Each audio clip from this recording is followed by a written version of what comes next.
Heartbreak for Cardinals Nation. Former St. Louis Cardinals manager Whitey Herzog has passed away. He was a Cardinals legend that was no doubt one of a kind. Herzog was at less than 2 weeks ago, and throughout the seasons, he was a fixture at Busch Stadium. At 92, his baseball acumen remained laser sharp. Fans loved his teams, but also his new Athens, Illinois roots. Whitey loved to fish and hunt, maybe even a cold beer after the games. As a manager, he made it to 3 World Series with the Cardinals and was voted into the Baseball Hall of Fame in Cooperstown in 2010. His baseball acumen was off the charts, and every other contemporary manager would tell you the same thing. And he kept his own charts with different colored pencils about where the ball was hit, about certain tendencies. So he was anticipating a lot of this. Of course, he didn't have the technology at his fingertips, but he was doing everything he could within his own incredible baseball brain to gain an edge. He just was, hand in glove when it came to being connected to the Cardinals, and I think Cardinal fans kind of love that about him, that he was not just kind of a mercenary that came into town and managed and then, kind of wasn't around. I mean, he was a Cardinal through and through. Major League Baseball Commissioner Rob Manfred issued this statement on Whitey Herzog. Quote, Whitey Herzog was one of the most accomplished managers of his generation and a consistent winner with both I-70 franchises.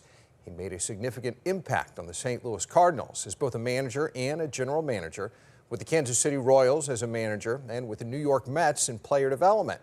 Whitey's Cardinals teams reached the World Series 3 times in the 1980s, winning the championship in 1982 by leaning on an identity of speed and defense that resonated with baseball fans across the world. On behalf of Major League Baseball, I extend my deepest condolences to Whitey's family, his friends across the game, and the fans of the Cardinals and the Royals. Whitey went from a small Metro East community to the world stage as a baseball manager and general manager. I went to New Athens, Illinois today, where the baseball legend is still keeping an eye on his high school. Whitey Herzog hasn't lived in New Athens, Illinois for a long time, but he still keeps an eye out on the town. First and foremost, condolences to the Herzog family. Whitey was a big supporter of our town, community especially, and also our school. That popped up on our phone this morning. Right away we thought, well, there's a hometown guy that did good out of a small town and brought baseball and prominence here to New Athens. And whenever we talk about Whitey, we are happy to say that that's where Whitey came from. He came from New Athens, and we're very proud of him. Was very proud of him and very proud of the baseball tradition that Whitey started here at New Athens. Not a lot may have changed in the village of 2000 from the time when the Baseball Hall of Famer and beloved St. Louisan first attended New Athens High School, helping his team make it to the state championship. A masterful baseball manager, he might have learned his shrewd moves to land pennants and a World Series trophy while a member of the Yellow Jackets. Enshrined into the Baseball Hall of Fame in Cooperstown, Herzog is remembered among notable New Athens graduates. His name, Darrell Herzog, as he was known in the class of 1949, and face seen in the hallways.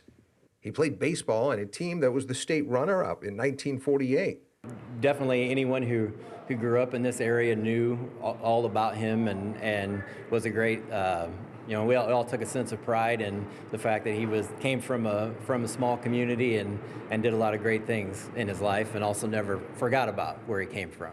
That's back when I was in high school, was in the 80s, and to see Whitey ball and see the way he played the game, I'm not gonna lie, we try to do some of the same things here, and he's just left a lasting impression on the town, the baseball program, and just kids in general, and it's great, and it's a sad day to have Whitey pass away for us. It's just a sad day. A small-town boy who grew up to become a baseball legend and stand-up guy, thanks in part to his hometown.